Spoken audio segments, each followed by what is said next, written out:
ఈరోజు పనికి వెళ్ళి ఎంత సంపాదించాం, ఈరోజు వ్యాపారం చేసి ఎంత సంపాదించాం, ఈరోజు ఉద్యోగం చేసి ఎంత సంపాదించాం, ఇప్పుడు ఎంత సంపాదించాం, ఇంకెంత సంపాదించాలి అని లెక్కలు వేసుకునే దేవుని పిల్లలారా, ఒక సేవకుడిగా నా 2 చేతులు నమస్కరించి మీకు దండం పెట్టి నేను కోరేది ఏంటంటే, మీరు మీ లెక్కలు వేసుకోండి, తప్పేమీ కాదు. నీతి న్యాయాలతో మీరు రూపాయి సంపాదించుకోండి. కానీ దేవుని స్వరం వినేటట్లుగా ప్రతి దినము దయచేసి మోకాళ్ళు వేసి ప్రార్థన చేయండి. ప్రతిరోజు మోకాళ్ళు వేసి ప్రార్థన చేసి దేవుని కోసం సమయాన్ని కేటాయించండి.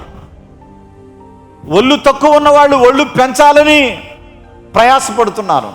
డబ్బు లేనివాడు డబ్బు సంపాదించాలని ప్రయాసపడుతున్నాడు. ఒళ్ళెక్కైన వాడు ఒళ్ళు తగ్గి నాజుగ్గా ఉండాలని ప్రయాసపడుతున్నారు.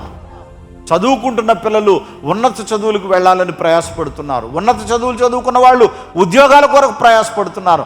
మీ ప్రయాసలన్నీ ప్రయాసలుగానే ఉంటున్నాయి. అయితే నేను ఒక మాట చెప్తున్నా, ప్రభువుతో మీ సహవాసాన్ని బలపరుచుకోండి.